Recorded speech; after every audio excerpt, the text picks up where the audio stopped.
মানে স্পিকার ঘাটাঘাটি করে দেখলাম জামাত ইসলামের জন্মই হচ্ছে 1941 সালের 26শে আগস্ট, মৌলানা সৈয়দ আবুল আলা মওদুদী তখন ব্রিটিশ ভারতের লাহোরে ইসলামিয়া পার্কে একটা সম্মেলনের মাধ্যমে এটা জন্ম দেন। তা এখন তো 84 বছর বয়স আপনার। জি মাননীয় মন্ত্রী,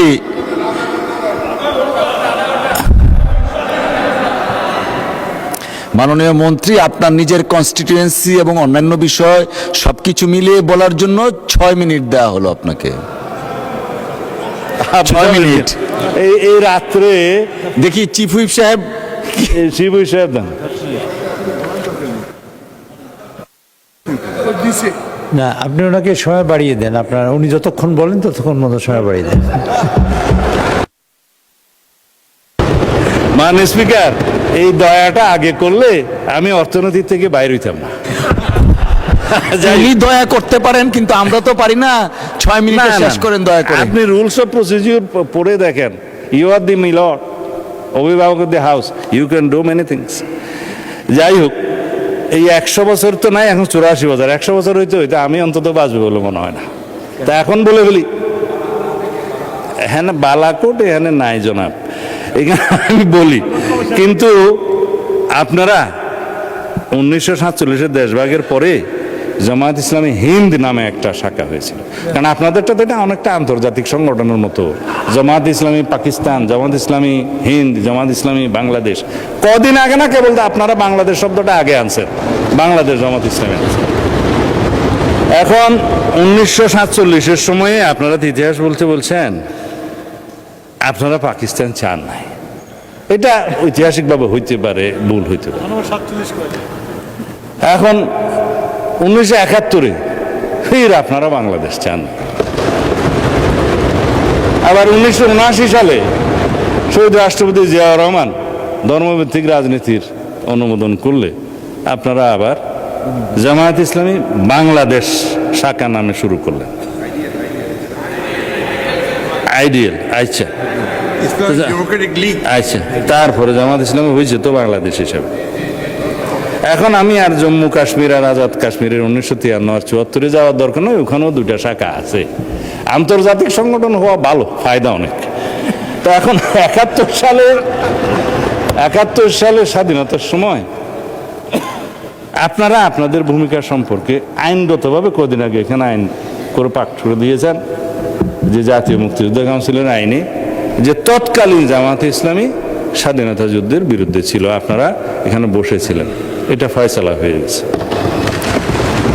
আর আপনারা যে ইতিহাস বলতে বলেন 100 বছর ইতিহাস জানতে হবে, কেবল তো 79 আসলাম। 1986 সালে আপনারা হোসেন মোহাম্মদ এরশাদের আন্ডারে জাতীয় বেইমানির ইলেকশনে আপনারা যান নাই, আওয়ামী লীগের সাথে যান নাই। আপনারা 1900 না, ইতিহাস বলতে বলছেন তো, আপনারা 1996 সালে আওয়ামী লীগের সাথে যুগপত আন্দোলনে যে আমাদেরকে ক্ষমতার থেকে অপসারণ করার চেষ্টা করেন নাই। আমরা একটা ইলেকশন দিয়ে এইখানে সংবিধান সংশোধন করে তারপরে ক্ষমতা হস্তান্তর করেছি, ফেলতে পারেন নাই। এরপরে যেগুলা গৌরবময় ভূমিকা আছে সেগুলো একটু বলি। 90-তে আপনাদের ভূমিকা ভালো ছিল, 24-এ আপনাদের ভূমিকা ভালো ছিল, আমরা তো সেই স্বীকৃতিটা দেই। 100 বছরের ইতিহাসের মধ্যে এগুলো আসছে তো। হ্যাঁ, 2000 একসাথে ছিল, কিন্তু 7-এর পরে আপনারা যে একটু ঘোরাঘুরি করছেন সেটা পরে বলবো। খালি আপনি মনে করাই দেন কেন? আমি তো 71-এর একটা বিষয় না বলেই আপনাকে পার করা দিতে চাইছিলাম। আপনারা মালেক সরকারের সময়, গভর্নর মালেক সরকারের সময় পাকিস্তান, পূর্ব পাকিস্তানের সরকারে বাংলাদেশের স্বাধীনতা যুদ্ধকালীন চলার সময়ে জামাতের 2 জন সদস্য মন্ত্রিসভায় ছিল না? এই ইতিহাস আমি বলতে চাই না। হ্যাঁ, আব্বাস আলী খান শিক্ষামন্ত্রী, এম ইউসুফ রাজস্ব বিভাগের মন্ত্রী ছিল তো। আস্তে করে চাইছিলাম একটু এগুলো না বলি, আপনারা আবার শুরু। শাহ আজিজকে তো আমরা বুক ফুলে বলি, শাহ আজিজুর রহমানকে আমরা প্রধানমন্ত্রী বানাইছে আমাদের শহীদ রাষ্ট্রপতি জিয়াউর রহমান। অসুবিধা কি, আমরা তো স্বীকার করি। হ্যাঁ হ্যাঁ, জামাত ছিল না তো, জামাত ছিল না। ঠিক আছে, সেই ডিবেট আপনারা করবেন, সেই ডিবেট আপনারা করবেন ফ্রম ইউর সাইড, আমরা করব না। তারপরে আপনি বললেন যে জামাত ইসলাম ইসলামী দল। ভাই সব জামাত ইসলাম ইসলামী দল আপনারা যখন বলছেন, অবশ্যই তো কি রকম ইসলামিক দল একটু পোস্টমর্টম করি।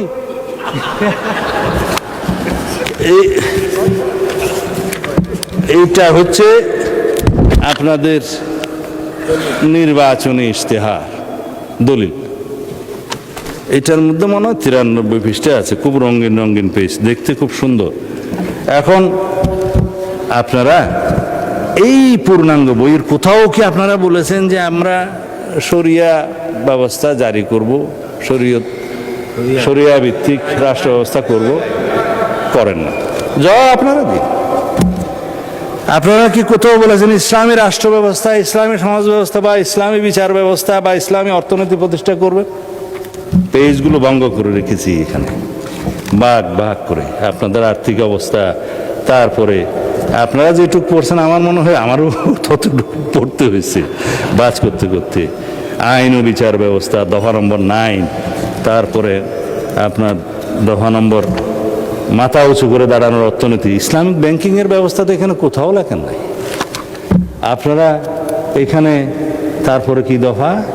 শিক্ষা ব্যবস্থায়, শিক্ষা ব্যবস্থায় আপনারা লিখেছেন মাদ্রাসা শিক্ষাকে আপনারা স্বকীয়তা বজায় রেখে কারিকুলাম আধুনিকায়ন করবেন, একবার 1 নম্বর দফায়। কেন বাংলাদেশের মানুষ কি শুধুই মাদ্রাসায় পড়ে? এখানে প্রাথমিক শিক্ষা আছে, হাই স্কুল আছে, মাদ্রাসা আছে, একটা হইতে পারত, কিন্তু আপনারা টপ মোস্টে গেলেন এবং এখানে কোথাও শরিয়া আইনের কথা আপনারা বললেন না। ওই দফাতেও ইসলামী রাষ্ট্র ব্যবস্থা নাই, ইসলামী শাসনতন্ত্রের কথা বলা নাই, ইসলামী সমাজের কথা বলা নাই। তারপরে যেটা আমি এখন বলতে চাই নাই, সেরকম কথাটা বলি।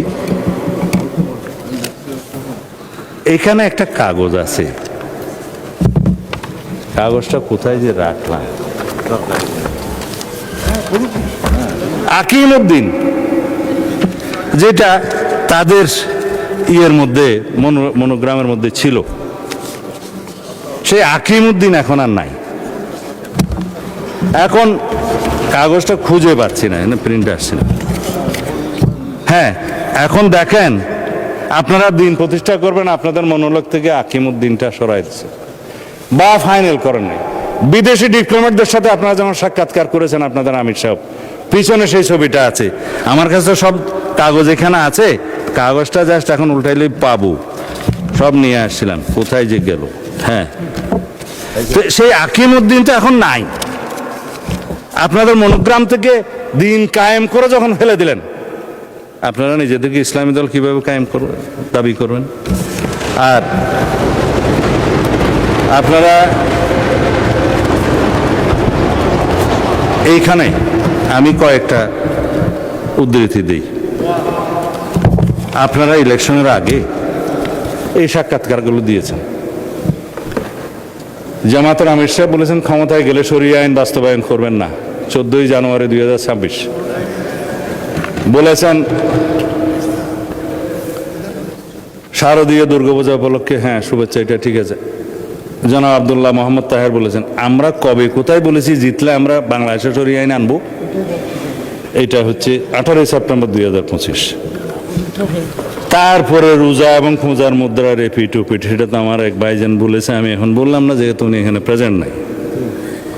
এখন আপনাদের যে সমস্ত বক্তারা এখানে বক্তৃতা দিয়েছে, এগুলো বললে তো আপনারা কিছুক্ষণ, এগুলা আছে আমার কাছে, এগুলা কিছুক্ষণ পরে আপনারা ওয়ার্কআউট করতে চাইবেন। আমি আর বললাম না, কারণ ব্যারিস্টার শাহরিয়ার কবিরের বক্তব্য বলতে চায় না, তিনি উপস্থিত নাই। তবে আমার ভাই শাহজাহান চৌধুরী তিনি বলেছেন যে আল্লাহ সিদ্ধান্ত নিয়েছেন জামায়াতকে ক্ষমতা নেবেন, এবং আপনি আল্লাহ এত মর্তবা দিয়েছে যে সূর্য দাঁড়িয়ে থাকে, এটা আমার ভাইয়ের যে মর্তবা। আপনি এটা রেকর্ড ভিডিও আছে, বলেন আপনি যে কালকে আমার মুফতি বানাইলেন, তা আমি একটু আপনার স্বীকৃতি দিতেছি আর কি, যে আপনার কাছে এত আল্লাহ মর্তবা দিয়েছে যে আপনি বললে সূর্য দাঁড়ায় থাকে। এখন জামাত ইসলামীকে একটা ভোট দিলে আপনি 18 কোটি মানুষের নামাজ সওয়াব পাবেন। যেহেতু এখানে এমপি সাহেব আছে, আমি এটা বলতে পারি, ইতি জনাব আমির হামজা মাননীয় এমপি। এইভাবে বলতে বলতে বলতে বলতে কত বলতে পারবো তা জানি না। তবে আপনারা সর্বশেষ জেনে রাখুন, মওদুদ ইসলাম বনাম মদিনার ইসলাম নিয়ে একটা বই লেখা হয়েছে, এবং যেগুলো আকাবির, যারা মুরব্বীরা, কবির থেকে আকাবির আসছে আর কি, প্লুরাল, মওদুদি রচনাবলী প্রসঙ্গে আকাবিরদের পর্যালোচনা। এত কিছু বলবো না, যেহেতু মাননীয় স্পিকার সময়ের দিক থেকে খুব কিপটামি করতেছে, সেই জন্য মওদুদিবাদের মূল কথা হলো ইসমতে আম্বিয়া, মানে নবীগণ নিষ্পাপ, এবং সাহাবায়ে কেরামকে মেয়ারে হক বা সত্যের মাপকাঠি, এই দুইটা বিষয়ে তিনি সমালোচনা করেছেন, মানেন। যার কারণে যারা আকাবির মানে পর্যালোচনা করেছেন, তাদের মধ্যে নাম বললেই উপমহাদেশে যাদের কথা সবাই চিনবেন, মৌলানা আশরাফ আলী থানভী সাহেব রাদিয়াল্লাহু আনহু, রহমতুল্লাহ আলাই, রহমতুল্লাহ আলাই। আর ভাই স্লিপ অফ টাং তো হইতেই পারে, তবে মোটামুটি আরবি কিছু জানি। রহমতুল্লাহ আলাই রাদিয়াল্লাহু আনহু সাহেব ইয়ের ক্ষেত্রে, সাহাবীর ক্ষেত্রে, ঠিক আছে। আপনারা সবাই জামা কাপড়ে মৌলানা আর কি, আমরা কোট শুট পরে মৌলানা। দ্বিতীয় হচ্ছে শাইখুল ইসলাম হযরত মৌলানা হুসাইন আহমদ মাদানী রহমতুল্লাহ আলাই, হযরত মুফতি কিফায়েতুল্লাহ দেহলভী, মোহাম্মদ হযরত মৌলানা তৈয়ব সাহেব মহতমি দারুল উলুম দেওবন্দ, মৌলানা আব্দুল লতিফ মহতমি মাজহারুল উলুম সাহারানপুর, মাজার শাইখুল হাদিস মৌলানা জাকারিয়া সাহারানপুর। এইভাবে বলতে বলতে আরো অনেক বলতে পারি, সময়টা চলে যাবে। তাদের সবার অভিমত হচ্ছে, এই বক্তব্য যদি মোল্লা মওদুদী সাহেবের না হয়ে থাকে ঠিক আছে, যদি প্রতিষ্ঠিতভাবে হয়ে থাকে তাহলে আপনাদের বক্তব্য প্রয়োজন। সেই হিসাবে তারা বাংলাদেশে তো রীতিমতো আমাদের মুরব্বী মোল্লা মহিবুল্লাহ বাবুনগরী পরিষ্কার বক্তব্য দিয়েছেন যে জামাতে ইসলামী কোনো ইসলামী দল নয় এবং তারা ইসলামের ক্ষতি করছে। এগুলো আমি বলছি না, আপনারা যেহেতু পাতা উল্টিয়েছেন সেজন্য আমাকে বলতে বাধ্য, আমার মতামত নয়। তবে আপনারা ইসলামী দল, আপনারা নিজেরা দাবি করেন, কি রকম ইসলামিক দল সেইটুকু শুধু আমি কিছুক্ষণ আগে একটু বয়ান করছিলাম। সুতরাং যেখানে আপনারা আকিমউদ্দিন প্রতিষ্ঠা রাখতে পারেন নাই, সরিয়ে ফেলেছেন, আবার আনলেও আনতে পারেন, অসুবিধা নাই, এটা বুটের জন্য হয়তো সরাইছেন। আর আপনারা কোথাও সরিয়ে আইন বাস্তবায়ন চান না। আপনারা ইসলামী ব্যাংকিং প্রতিষ্ঠার কথা আপনাদের ইশতেহারে বলেন নাই। আপনারা ইসলামী সমাজ ব্যবস্থা, ইসলামী অর্থনৈতিক ব্যবস্থা, ইসলামী বিচার ব্যবস্থার কথা কোথাও বলেন নাই। তাহলে আপনারাই বলুন ভাই সাহেব, আপনারা কি রকমের ইসলামিক দল? এইটা আমাদের জানতে ইচ্ছে করে।